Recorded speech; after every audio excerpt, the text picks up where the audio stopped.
And what liberals do is they replace the God figure with big government. They're looking for someone to run the life. They're looking for someone to get answers from. They're looking for someone to take care of it. But the difference is, and that is why conservatives always want to have smaller government. Because they're not looking to government to say, oh, tell me what to do. And it's another reason why we lose a lot by default. And that because conservatives are not political in nature, they're not activists, they don't come out of the womb with a foghorn and a picket sign. They're not naturally set towards all this activism that you see. Conservatives by their nature simply say, look, I want to have my career, I want to have my family, I want to have my job, I want to go to work and take care of business. And that's great. And it's one of the things that makes conservatives so prosperous. But in this world, it doesn't work because there are people making laws and edicts that come into your private world and say, this is how you're going to live. We're going to tell you what kind of vehicle you can drive. We can tell you what kind of job you're going to have. We're going to tell you all the way down. So conservatives have to say, I have to become engaged in politics. Politics cannot be over here because politics is right here every day. And so we lay it out there. Another thing, when you look at, if you look at a higher power and say, I have a personal relationship with a higher power, that there is a judgment that I will be accountable for. Immediately it makes for small government. It also makes for government intrusion, things like taxes and how much you want to pay to the government, statistically proven from John Stossel on and on. We have it in Feeding Lions that conservatives give more money, they give more of their time statistically. And why? Because they look at government in a different perspective.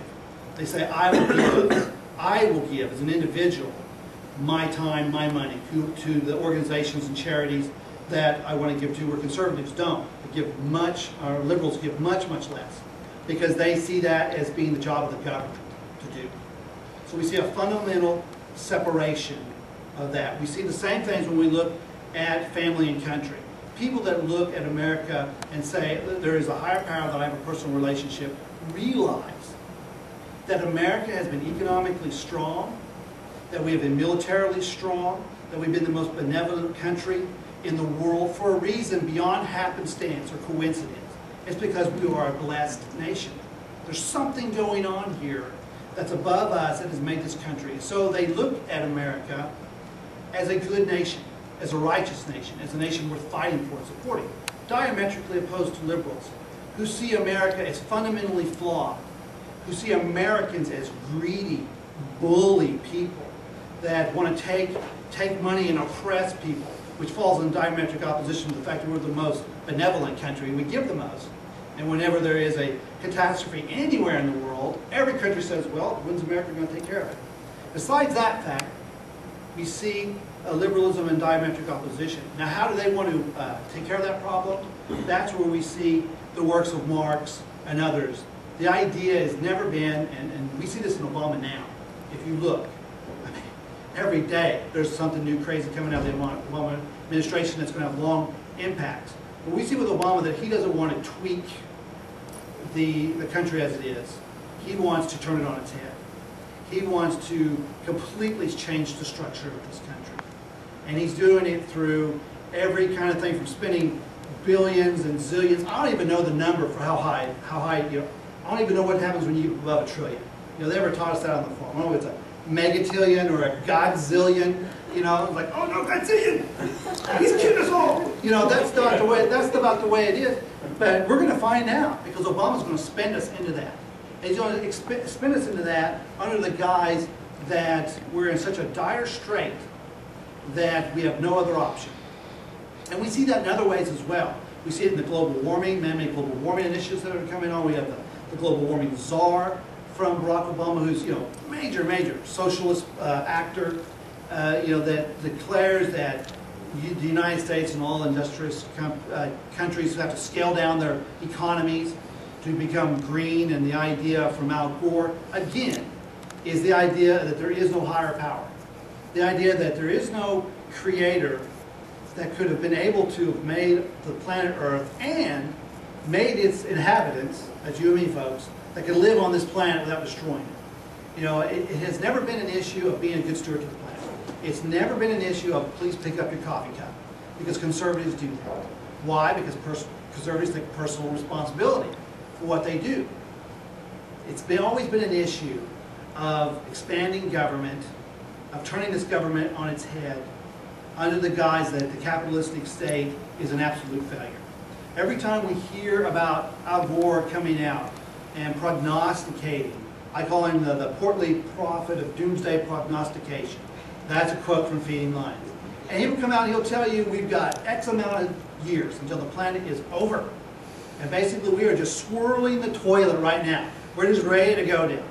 And only way we're going to survive is if we hold on to the rim, and the rim's big government. And it's always ironic because it attacks the senses. I mean, think about it for a minute. Here, you know, Al Gore, who's as much a scientist as I am, is going to come out and say we got 10 years and it's over. When the weatherman can't get the weather right to the end of the week, you know, he's going to tell you sunshine and no snow. Anybody who lives in Kansas knows it's a crapshoot. And yet they're going to tell you that it's over by this time, and that man can not only change the planet, you know, do everything but turn it off its axis at the will of Al Gore, but that we can do it in X amount of time. It is the most irrational amount of bunk being laid out there.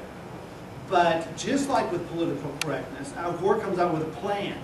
He says we have a consensus, which means nothing.